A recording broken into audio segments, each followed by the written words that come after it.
जो अगले वीडियो में आप लोग देखे हैं कि वहाँ पे एक्वारेजिया स्टार्ट किए थे हम लोग। एक्वारेजिया की स्टार्ट करने के बावजूद क्या हुआ था, मेरा मैक का बैटरी अचानक लो हो गया था, इसलिए हमें पता नहीं चला था। आप लोग से समझ आते हैं।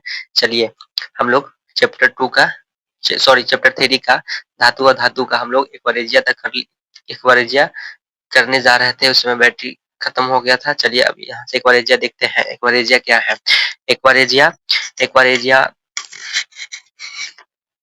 रोयल जल का लैटिन शब्द है। 3:1 के अनुपात में सांद्र हाइड्रोक्लोरिक अम्ल में एवं सांद्र नाइट्रिक अम्ल का ताजा मिश्रण होता है। यह गोल्ड का गला सकता है जबकि जबकि दोनों में किसी अम्ल के अकेले या क्षमता नहीं होती है। एक्वारेजिया भवकता द्रव होने के साथ साथ प्रबल संक्षारक है। ठीक है, चलिए हम लोग देखेंगे नेक्स्ट। जो उसने पहला वीडियो नहीं देखे हैं वो पहला वीडियो देख लीजिएगा, ये दूसरा वीडियो है, इसे पार्ट 2 में कर देंगे। ठीक है, और क्षमा चाहते हैं आप लोग से, माइक की बैटरी खत्म हो गया, हमको पता नहीं चला था, सॉरी आप लोग से। चलिए देखिए, यह उन अभिकर्मकों में से एक है जो गोल्ड एवं प्लेटिनम को गलाने में समर्थ होता है। ठीक है, चलिए देखेंगे एक बाद अभिक्रियाशील धातु अपने से कम अभिक्रियाशील धातु को उसके यौगिक के विलयन या गलित अवस्था से विस्थापित कर देती है। जैसे धातु देखिए, धातु A+B का लवण विलयन होता है, A का लवण और विलयन और +2 में क्या होता है, धातु होता है। ठीक है, जो देखिए, चलिए देखिए कि सक्रियता श्रेणी वह सूची है जिसमें धातुओं की क्रियाशीलता को अवरोही क्रम में व्यवस्थित किया जाता है। सक्रियता श्रेणी धातुओं की अपेक्षा अभिक्रियाशीलताएं है। देखिए जैसे कि देखिए ये बॉक्स को देखेंगे, हम लोग इस बॉक्स को देखने वाले हैं। ठीक है, अब यहाँ पे देखिए मतलब कौन से धातु का क्या मतलब सिंबल होता है इंग्लिश में, उसको हम जानेंगे, क्योंकि ये मोस्ट इंपोर्टेंट है। जब तक आप लोग इसको याद नहीं कीजिएगा तब तक वो आपको समझ में नहीं आने वाला है। ठीक है, तो देखिए हम लोग कैसे करते हैं। ठीक है, देखिए यहाँ पे पोटेशियम को किससे किससे मतलब डिनोट करते हैं, तो के से। ठीक है, अब देखिए सोडियम को Na से सोडियम बोलते हैं। ठीक है, ये याद करिएगा तभी आगे आपको समझ में आएगा, नहीं तो फिर दिक्कत हो सकता है। अब देखिए कैल्शियम का क्या है, Ca है, मैग्नीशियम का Mg है, एल्युमिनियम का एल्युमिनियम का क्या है, तो Ai है, और और जिंक का Zn है, और आयरन का Fe है, Pb का लेड है, सीसा भी बोलते हैं, हाइड्रोजन का H है, और कॉपर तांबा को HCu से बोलते हैं, Hg को मरकरी बोलते हैं, और Ag को सिल्वर बोलते हैं, Au को गोल्ड बोलते हैं। देखिए अब Zn को देखिए, ये घटती अभिक्रियाशीलता है, सबसे अधिक अभिक्रियाशीलता भी होता है और कम भी होता है। तो जिंक क्या है, तो घटती अभिक्रियाशीलता है। अब उसके बाद क्या है, सब गोल्ड जो है सबसे कम अभिक्रियाशील है। सबसे कम अभिक्रियाशील कौन से है, तो सोना है। ठीक है, अब उस पर जस्ट देखिए, कुछ तत्वों का इलेक्ट्रॉनिक विन्यास देखिए। अब कुछ तत्वों के इलेक्ट्रॉनिक विन्यास देखेंगे जो किस है। देखिए यहाँ पे तत्वों का प्रकार दिया है, या तत्व दिया है, या परमाणु संख्या दिया है, और यहाँ कोश में इलेक्ट्रॉनों की संख्या दिया है। ठीक है, अब देखिए कोश में इलेक्ट्रॉनों की संख्या दिया है। देखिए उत्कृष्ट गैस है, देखिए उत्कृष्ट गैसे में देखेंगे हीलियम। हीलियम को देखिए, हीलियम की परमाणु संख्या 2 है, और देखिए कोश में इलेक्ट्रॉनों की संख्या 2 है। ठीक है,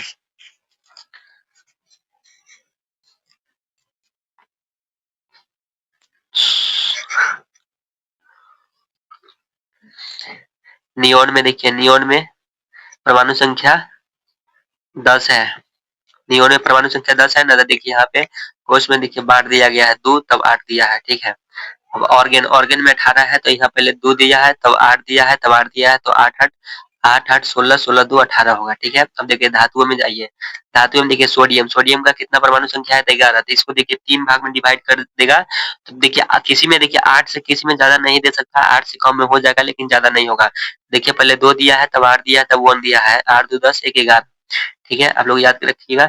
मैग्नीशियम का परमाणु संख्या कितना है तो 12, तो इसमें 2 होगा, फिर 8 होगा, फिर 2 होगा, ठीक है।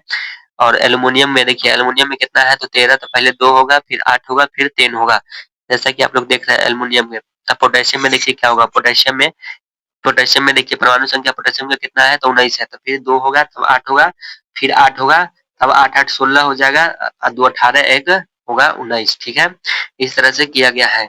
अब देखिए कैल्शियम का 20 है, तो कैल्शियम का परमाणु संख्या 20 है, तो फिर देखिए कैल्शियम का कितना दिया है, कोष में इलेक्ट्रॉनों की संख्या में देखिए कैल्शियम का परमाणु संख्या 20 है ना, देखिए पहले कितना दिया है, पहले देखिए, पहले दिया है 2, पहले दिया 2, फिर 8 होगा, तब 10 हो गया, फिर 8 होगा, 8 8 16 2 18, फिर 1 देंगे तो जोड़ने, फिर सॉरी फिर 2 देंगे, तब जोड़ने पे कितना आ रहा है 20, ठीक है। तो इसी तरीका से होता है।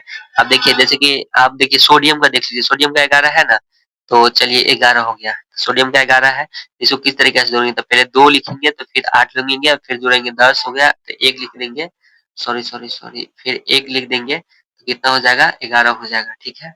इस तरीका से दिया गया है, तो आप लोग समझ जाइएगा, बहुत ही इजी है, समझने का फेरी है। हम बोल रहे हैं ना, हम पूरा आपको साइंस सिखाने वाले हैं, ठीक है। और बहुत ही मोस्ट इम्पोर्टेंट के साथ आप लोग को हम बताने वाले हैं और सिखाने वाले हैं, ठीक है। चलिए अब यहाँ पे देखेंगे अधातुएं, धातु देख लिया, अब अधातुएं देखेंगे। नाइट्रोजन की देखिए परमाणु संख्या कितना है 7 है, तो पहले 2 दे दिया, फिर 5 दे दिया, फिर 8 दे दिया। जैसे देखिए 8 से ऊपर नहीं होना चाहिए। अब आपको डिवाइड में 3 ऑप्शन मिल रहा है, अब 4 ऑप्शन में भी डिवाइड कर सकते हैं, लेकिन पहले 2 लेना है, तब उसके बाद 8 लीजिए, फिर उसके बाद 8 से ज्यादा नहीं लेना है, ठीक है। अब देखिए ऑक्सीजन का, देखिए ऑक्सीजन का परमाणु संख्या कितना है तो 8 है, ऑक्सीजन का परमाणु संख्या कितना है तो 8 है, तो 2 ले लेंगे, 6 ले लेंगे, तो कितना हो गया 8 हो गया, तो यहाँ पे लिया हुआ है।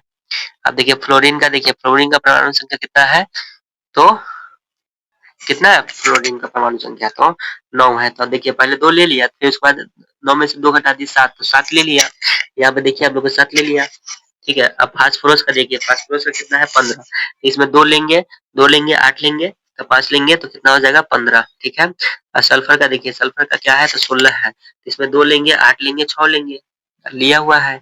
इस तरीका से लेना है, बहुत ही इजी, आप लोग समझ रहे होंगे।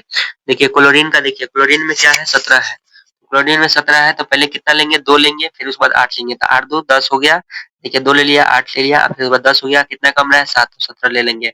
अगर यहाँ पे 18 रहता, यहाँ पे 18 था तो जानते कितना लेते हैं, तो यहाँ पे 2 लेते हैं, यहाँ पे 8 लेते हैं, और 7 की जगह पे भी 8 लेते हैं, तो 18 था तब, लेकिन यहाँ पे क्लोरीन का परमाणु संख्या कितना है 17 ही है, ठीक है। तो हम लोग ज्यादा क्या लेंगे, समझने के लिए मतलब बता दिए हैं, ठीक है। आप देखिए विपरीत आवेश होने के कारण तथा क्लोराइड सोडियम तथा क्लोराइड आयन आयन आकर्षित होते हैं तथा मजबूत मजबूत स्थिर वैद्युत बल में बांधकर सोडियम क्लोराइड के रूप में उपस्थित रहते हैं। ध्यान देने योग्य बात है कि सोडियम क्लोराइड अणु के रूप में नहीं पाया जाता है, बल्कि यह विपरीत आयनों में समुच्चय होता है, ठीक है। अब उम्मीद करते हैं आप लोग को समझ में आ गया होगा। अब चलिए यहाँ पे देखते हैं हम लोग, यहाँ पे कुछ दिया हुआ है इम्पोर्टेंट टॉपिक, ठीक है। अब देखिए यहाँ पे देखते हैं, सोडियम से दे दिया, ये है क्या, निगेटिव का चिन्ह लगा दिया, क्लोरीन से निगेटिव का चिन्ह लगा के क्लोरीन बना दिया। अब देखिए सोडियम का परमाणु संख्या, देखिए सोडियम का परमाणु संख्या कितना है 2 है 8 है 1 है, और इसे पॉजिटिव में किया है तो 10 ला दिया है। देखिए सोडियम धनायन है और सोडियम ऋणायन है, देखिए 2 8 17 2 8 7, क्लोरीन का 17 है, तो देखिए अब उसे निगेटिव में लाया है, तो 2 घटा सॉरी 1 घटा दिया है, तो कितना हो जाएगा ऋणायन हो गया, ठीक है। अब यहाँ पर भी देखिए, यहाँ पर भी क्या है तो सोडियम है, तो सोडियम में देखिए सोडियम का कितना, देखिए क्लोरीन लिख दिया है, अब इसके बाद पीछे पीछे गुना गुना दे दिया है, ठीक है। आप लोग देख रहे होंगे, चलिए आप लोग देख लीजिएगा और मार्क कर देते हैं। जैसे कि इस चार्ट देखिए ना, जो अभी बता रहे थे वो चार्ट देखिए, तब वो लोग को समझ में आ जाएगा, ठीक है। चलिए अब यहाँ देखेंगे नेक्स्ट, चलिए नेक्स्ट देखेंगे, जब एक और आयनिक यौगिक मैग्नीशियम क्लोराइड के निर्माण दर्शाया गया है। अब देखिए मैग्नीशियम का कितना होता है तो 12 होता है, देखिए मैग्नीशियम का 12 दिया है, तो इसका मैग्नीशियम 2 प्लस दिया है तो 2 8 10 दे दिया और मैग्नीशियम धनायन हो गया, ठीक है। अब देखिए क्लोराइड ऋणायन हो गया, उसी तरीका से ये भी दिया है, ठीक है।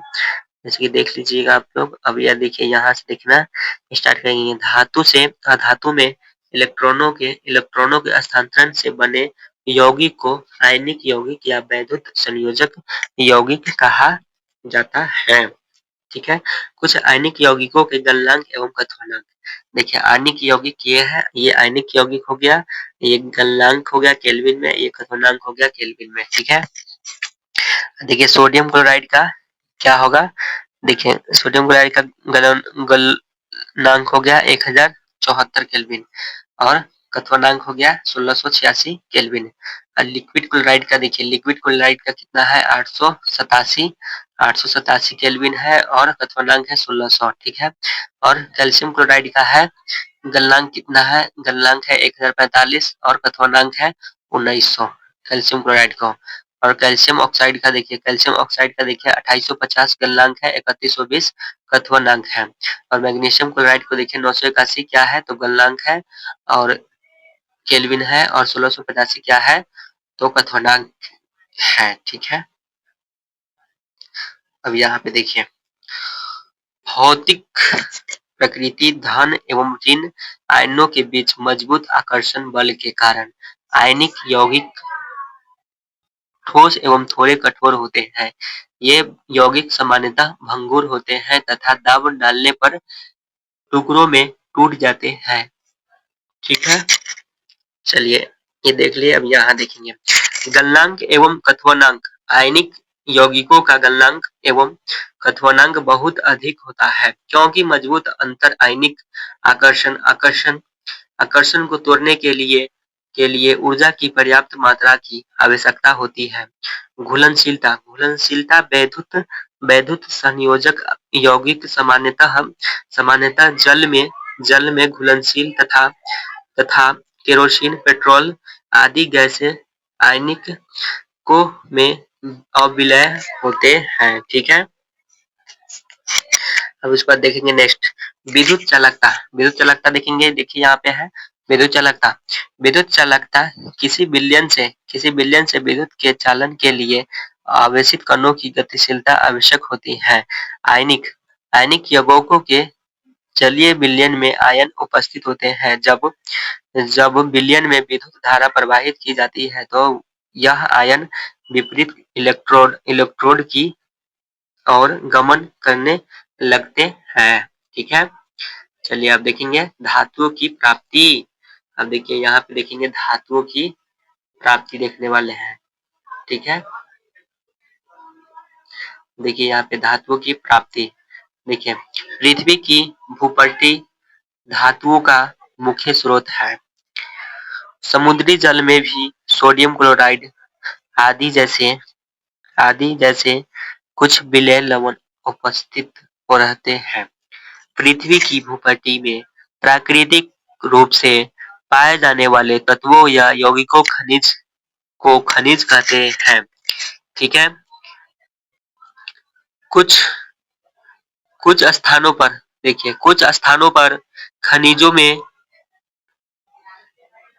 कोई विशेष धातु काफी मात्रा में होती है जिसे निकालना लाभकारी होता है।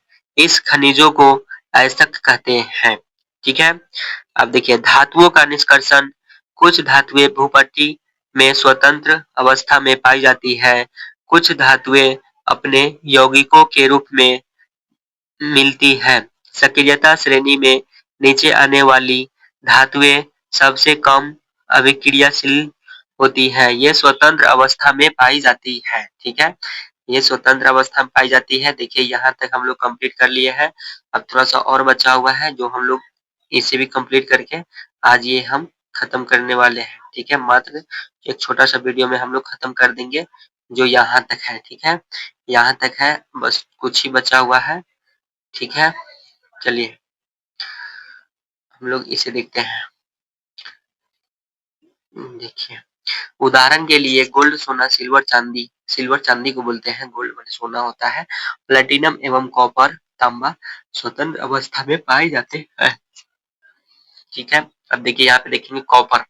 कॉपर एवं सिल्वर अपने सल्फाइड सल्फाइड में सल्फाइड या ऑक्साइड या अयस्क रूप में संयुक्त अवस्था में भी पाए जाते हैं। सक्रियता श्रेणी में सबसे ऊपर की धातुएं पोटेशियम, सोडियम, कैल्शियम, मैग्नीशियम एवं एल्युमिनियम इतनी अधिक अभिक्रियाशीलता होती है कि ये कभी भी स्वतंत्र तत्व के रूप में नहीं पाई जाती है।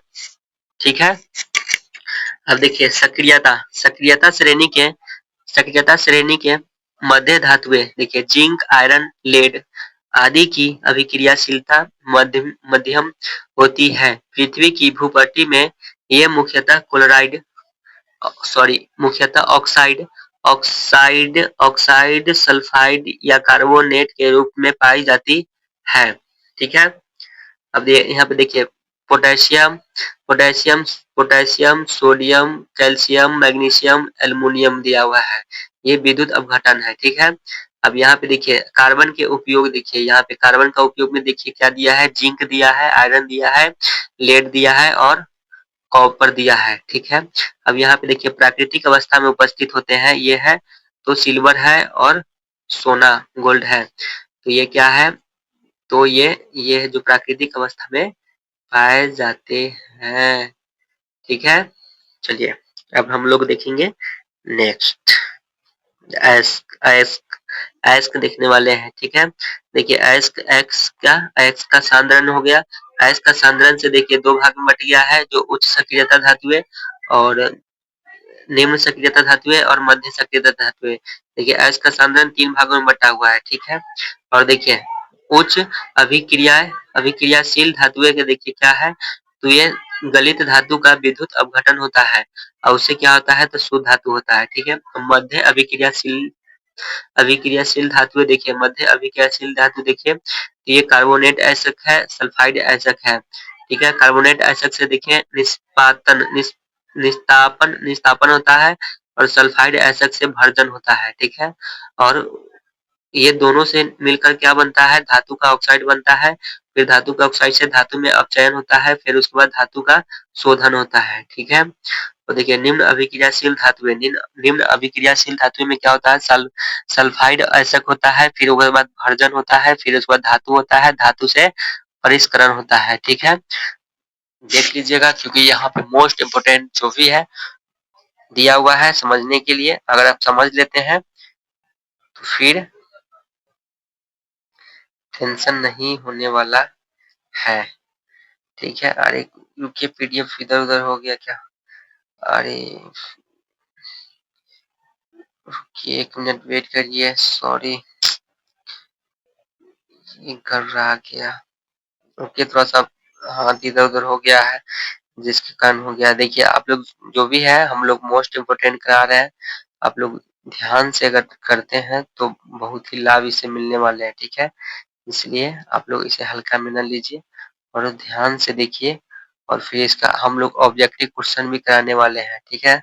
तो आप लोग याद रखें कि साथ में ऑब्जेक्टिव क्वेश्चन भी कराने वाले हैं। ठीक है। चलिए, अरे कौन क्लास में चले गया है, 1 मिनट रुकिए।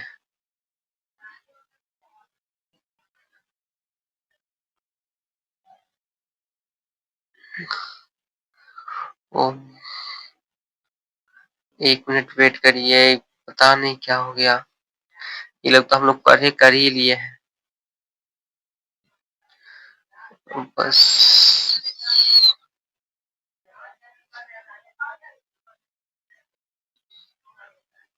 तापन लगता है हम लोग ये कर लिए हैं क्या, तो देखते हैं कौन चैप्टर है, देखते हैं पहले ये कौन चैप्टर है, फिर उसके बाद हम लोग बताते हैं। हाँ ये तो कल हम लोग, हाँ दोस्तों आप लोग को बताना भूल गए थे कि कल हम लोग 2 चैप्टर कर लिए थे, दूसरा चैप्टर आज हम लोग तीसरा चैप्टर में किए हैं, जिसका पार्ट 1 कंप्लीट हो गया है, जिसमें मेरा माइक का बैटरी लो हो गया था जिसके कारण वहाँ पे वीडियो रुक गया हुआ था। ठीक है। आज हम लोग तीसरा चैप्टर का पार्ट 2 कंप्लीट कर रहे हैं। ठीक है।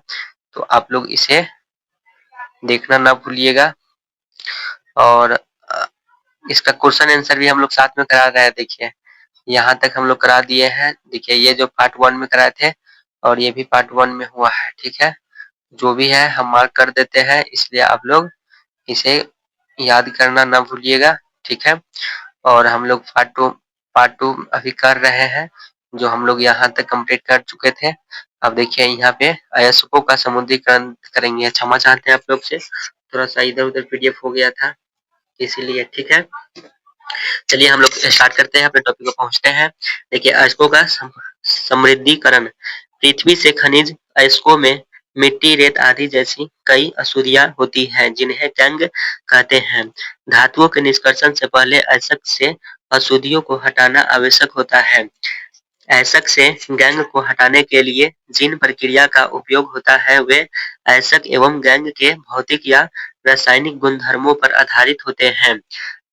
ठीक है, अब देखिए सक्रियता। सक्रियता श्रेणी में नीचे आने वाली धातुएं काफी अन्य अभिक्रिया होती है। इन धातुओं के ऑक्साइड को केवल गर्म करने से ही धातु प्राप्त किया जा सकता है। उदाहरण के लिए सिनेबार मरकरी का एक अयस्क होगा। ठीक है, जो आप लोग यहाँ पे देखिए सूत्र दिया हुआ है। ठीक है, तो आप लोग इसे देख लीजिएगा।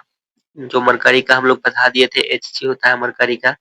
ठीक है, तो देख लीजिएगा मरकरी सल्फर ऑक्साइड का। चलिए हम लोग देखेंगे नेक्स्ट। अब नेक्स्ट पे हम लोग बात करने वाले हैं यहाँ पे। इसी प्रकार प्राकृतिक रूप से अब देखिए के रूप में उपलब्ध तांबे कॉपर को केवल वायु में गर्म करके इसको अयस्क से अलग किया जा सकता है। ठीक है, जैसे कि देखिए यहाँ पे देखिए कॉपर दिया है, यहाँ पे इससे हाइलाइट करते हैं। कॉपर कॉपर सल्फर दिया है, ऑक्साइड दिया है, जिसको देखिए यहाँ से विस्थापन करके तापन के द्वारा क्या गया है, Cu2 ओ दे दिया। देखिए इसको ओ वाला को यहाँ से यहाँ कर दिया है, हेरफेर करके बनाया जाता है। ठीक है, ये लगभग सभी एग्जाम में पूछा जाता है। ठीक है, तो इसलिए आप लोग इसको कर लीजिएगा। ओह, ठीक है, तो चलिए हम लोग बढ़ते हैं आगे और करते हैं कंटिन्यू। थोड़ा सा और बचा हुआ है, चलिए ठीक है। चलिए सक्रियता श्रेणी के मध्य में धातुएं धातुएं जैसे iron iron zinc, lead, copper आदि की अभिक्रियाशीलता मध्यम होती है। प्रकृति में यह प्रायः सल्फाइड या कार्बोनेट के रूप में पाई जाती है। सल्फाइड या कार्बोनेट की तुलना में धातु के उसके ऑक्साइड से प्राप्त करना अधिक आसान है। इसलिए अपचयन से पहले धातु धातु के सल्फाइड एवं कार्बोनेट को धातु ऑक्साइड में परिवर्तित करना आवश्यक है। सल्फाइड अयस्क का वायु की उपस्थिति में अधिक ताप पर गर्म करने पर यह ऑक्साइड में परिवर्तित हो जाता है। इस प्रक्रिया को भर्जन कहते हैं। ठीक है, आप लोग समझ रहे होंगे, उम्मीद करते हैं। अब यहाँ पे देखिए, यहाँ पे ठीक है, अब देखिए यहाँ पे क्या दिया है, कार्बोनेट अयस्क को सीमित वायु में अधिक ताप पर गर्म करने से यह ऑक्साइड में परिवर्तित हो जाता है और इस प्रक्रिया को निष्पादन कहते हैं। इस प्रक्रिया को क्या कहते हैं, निष्पादन कहते हैं। ठीक है, चलिए अब यहाँ पे देखिए जिंक सल्फाइड से +3O2 दिया है, तो इसका तापन क्या होगा, देखिए Zn दे दिया, देखिए जिंक दे दिया, जिंक ऑक्साइड बना दिया, यहाँ पे जिंक ऑक्साइड से फिर बना दिया, फिर देखिए यहाँ पे SO, यहाँ से इसको छाट के यहाँ पे ले गया। ठीक है, चलिए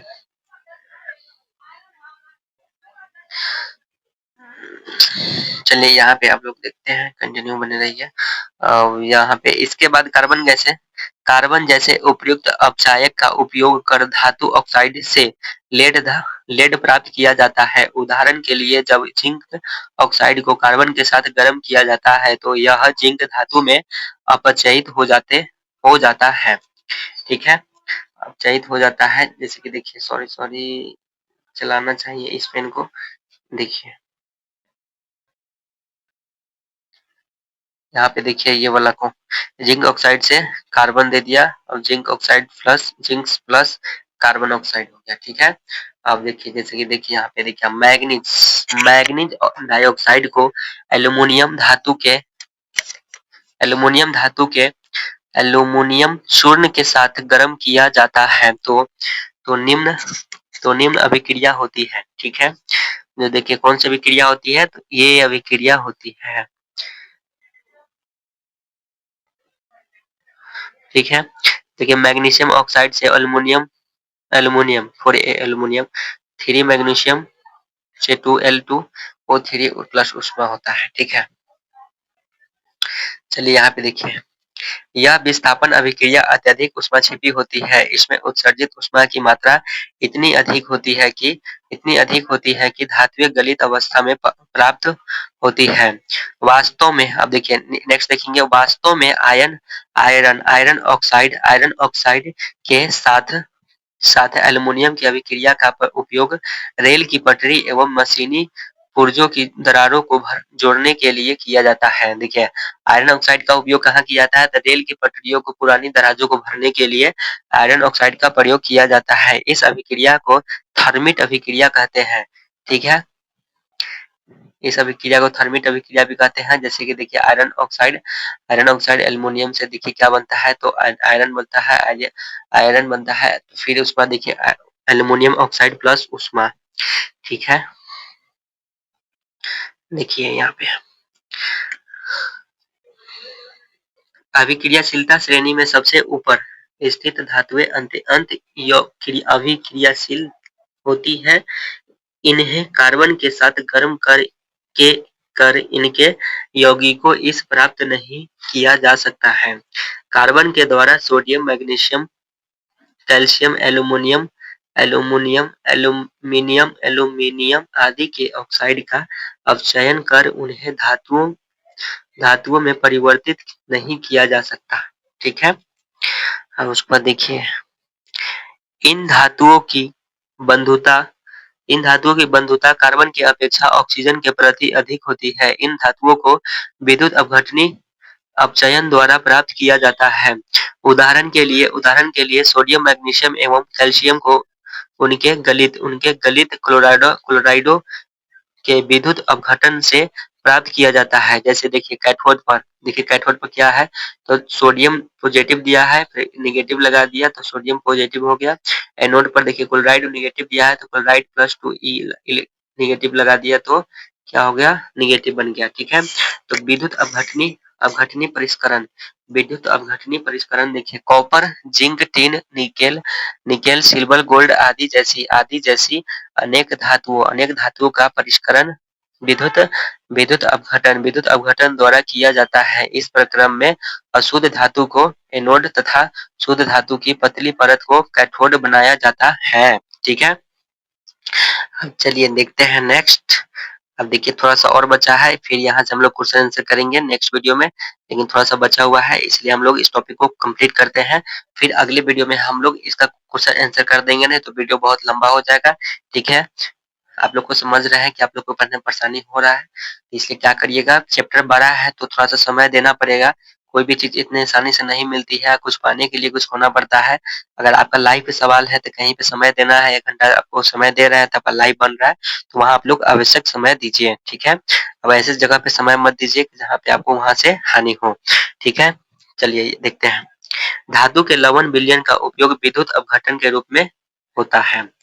विद्युत अपघटन से जब धारा प्रवाहित की जाती है तब एनोड पर स्थित अशुद्ध जल की अशुद्ध धातु विद्युत अपघटन से कैथोड पर निक्षेपित हो जाती है। विलय अशुद्धियां एनोड तली पर निक्षेपित हो जाती है, जिसे एनोड पंख कहते हैं। ठीक है, फिर उसके बाद देखिए संक्षारण से सुरक्षा कैसे होता है ये बताया गया है। देखिए पेंट करके, तेल लगाकर, ग्रीस लगाकर या सद लेपन, लोहे की वस्तुओं पर जास्ते की परत चढ़ाकर, क्रोमियम लेपन, एनोडीकरण या मिश्र धातु बनाकर लोहे के जंग लगने से बचाया जा सकता है, जिसे हम संक्षारण कहते हैं। देखिए जैसे कि हम लोग जैसे कि कोई मकान वकान है, मकान देखिए मकान को भी बचाया जा सकता है, क्या कैसे करके, तो प्लास्टर कर कर। उसी तरह से क्योंकि प्लास्टर अगर नहीं करेगा तो दीवार धीरे धीरे क्या होता है, मिट्टी बन जाता है, ईंटा जो रहता है धीरे धीरे मिट्टी बन जाता है। इसलिए कोई भी नया धातु को मतलब कि जंग से बचाने के लिए लोहा हो गया, चाहे केमाड़ी हो गया, गेट बोलते हैं, उसको जंग से बचाने के लिए उसको क्या बोलते हैं, उस पे लेप लगाइए या किसी चीज का परत चढ़ा दीजिए, नहीं तो उसे पेंट कर दीजिए, वो जंग से बचा रहेगा और फिर आपको बरसों तक चलेगा। ठीक है, वही बात को इसमें बताया गया है संक्षारण में सुरक्षा। ठीक है, उम्मीद करते हैं आप लोग समझ गए होंगे। अब देखिए, लोहे एवं इस्पात का जंग से सुरक्षित रखने के लिए उन पर जस्ते जिंक की पतली परत चढ़ाने की सुविधा का यसद लेपन कहते हैं।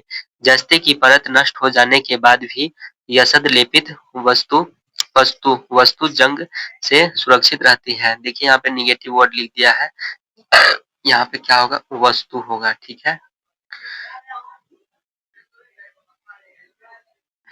अब देखिए, शुद्ध लोहा अत्यंत गर्म होता है एवं गर्म करने पर सुगमता पूर्वक खींच जाता है।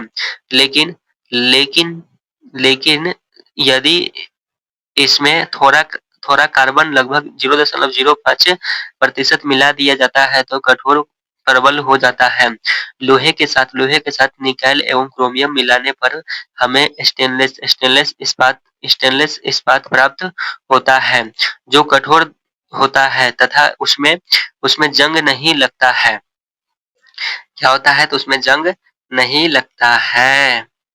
देखिए, शुद्ध सोने को 24 कैरेट को कहते हैं। देखिए, सोना जो है शुद्ध कैरेट कितना का होता है, 24 कैरेट का शुद्ध सोना होता है तथा यह काफी नरम होता है। ठीक है, इसलिए आभूषण बनाने के लिए यह उपयुक्त नहीं होता है। देखिए, कोई भी आभूषण जो बनता है ना, जो वो मतलब शुद्ध सोना उसमें नहीं रहेगा। अगर शुद्ध सोना का आभूषण बनाएगा तो क्योंकि वो बन ही नहीं पाएगा, क्योंकि उसमें जब तक मिश्रण नहीं मिलाया जाएगा तब तक उसमें वो नहीं बन पाएगा। ठीक है, तो शुद्ध सोना कभी आपको नहीं मिलता है। अगर कोई बोल रहा है कि शुद्ध सोना है तो वो कभी नहीं मानिएगा कि शुद्ध सोना का बना है, उसमें कुछ न कुछ मिलावट 100% रहता है। ठीक है, चलिए उसी चीज को हम लोग बता रहे हैं। देखिए, अब देखिए उसमें क्या मिलाया जाता है वो भी बताएंगे आप लोग को। देखिए, अ, इसे इसे कठोर बनाने के लिए इसमें चांदी या तांबा मिलाया जाता है। देखिए बताए ना, देखिए बताए कि इसको कठोर बनाने के लिए क्या मिलाया जाता है, तो देखिए इसे कठोर बनाने के लिए चांदी या तांबा मिलाया जाता है। देखिए बता दिए कि नहीं। इसलिए सोना जो होता है, कोई भी आभूषण बनाता है उसमें उसे कठोर बनाने के लिए उसमें तांबा या चांदी मिलाया जाता है, तभी जाके वो कठोर बन पाता है। समझ रहे हैं ना आप लोग। देखिए, भारत में अधिकांश आभूषण बनाने के लिए 22 कैरेट सोने का उपयोग किया जाता है। देखिए, हम लोग जो भी दुकान पे सोना खरीदते हैं वो कितने कैरेट का होता है, 22 कैरेट का होता है। ठीक है, का उपयोग करता है, नहीं तो 24 कैरेट का बनेगा तो बनेगा ही नहीं। ठीक है, इसका तात्पर्य यह है कि 22 भाग शुद्ध सोने में 2 भाग तांबा या चांदी का मिलाया जाता है। देखिए, अगर 24 कैरेट का टोटल हुआ तो 24 कैरेट में से आपका क्या होता है, 22 कैरेट शुद्ध सोने में, जैसे कि तो 24 का नहीं बना, 22 कैरेट का बना। 22 कैरेट में कैसे तैयार होता है, तो उसमें से मतलब 2 भाग जो है ना, 2 भाग उसमें तांबा रहेगा ना तो या चांदी रहेगा, वो दोनों में से कोनो एक रहेगा। फिर उसके बाद तभी जाके सोना तैयार हो पाएगा। चलिए देखिए, नेक्स्ट लास्ट टॉपिक है। अब लास्ट देखिए क्या बोल रहा है, यदि कोई एक धातु पारद है तो इसके मिश्र धातु को अमलगम कहते हैं। शुद्ध धातु की अपेक्षा धातु मिश्र धातु की विद्युत चालकता तथा गलनांक कम होता है।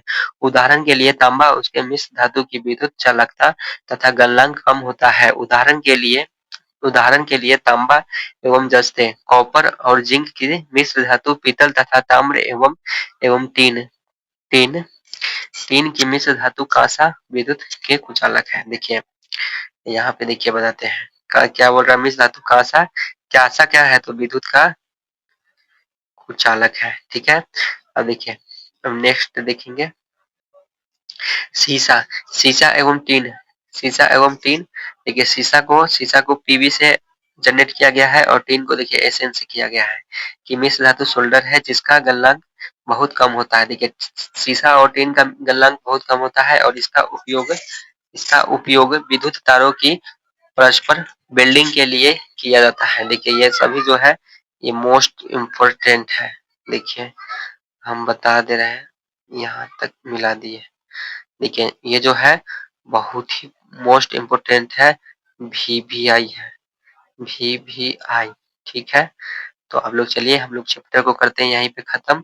हमारा चैप्टर हो गया कंप्लीट और हम लोग यहाँ पे कंप्लीट कर चुके हैं। अब इसका जो क्वेश्चन आंसर है और आप लोग को हम बताएंगे क्वेश्चन आंसर है कि किस तरह से क्वेश्चन आंसर यहाँ पे पूछा जाता है और कैसे क्वेश्चन आता है, कैसे एग्जाम में आएगा नहीं आएगा।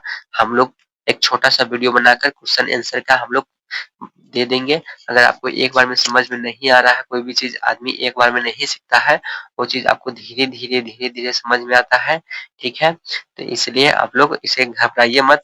एक बार समझ में ना आए तो वीडियो को दोबारा देखिए, दोबारा 100% समझ में आएगा। अगर कोई भी व्यक्ति अगर एक बार में कोई चीज सीख लेता है तो वो विद्वान हो जाता है, लेकिन ऐसा कुछ नहीं होता है, इसलिए आपको मेहनत करना पड़ेगा। ठीक है, इसलिए हम आप लोग से यही कहेंगे कि एक बार समझ में ना आए तो बार-बार देखिए। आज हम इस चैप्टर को करते हैं खत्म और अगले चैप्टर में करेंगे हम लोग 4 नंबर चैप्टर। हर हम सीरियल बाय सीरियल पढ़ाने वाले हैं। आप लोग बस वीडियो में बने रहिए, आप लोग का प्यार सपोर्ट बनाए रखिए। हम हर चैप्टर कराएंगे, एकदम फ्री एजुकेशन देंगे। हम आज मेरा वीडियो आज भी खोल के देख लीजिए, हम कभी इस पेड कोर्स नहीं चलाने वाले हैं। हमेशा फ्री पढ़ाएंगे, जब तक हम रहेंगे, जब तक पढ़ाएंगे तब तक हमेशा फ्री कोर्स चलेगा। ठीक है, जब तक के लिए मिलते हैं नेक्स्ट वीडियो में। जब तक के लिए जय हिंद।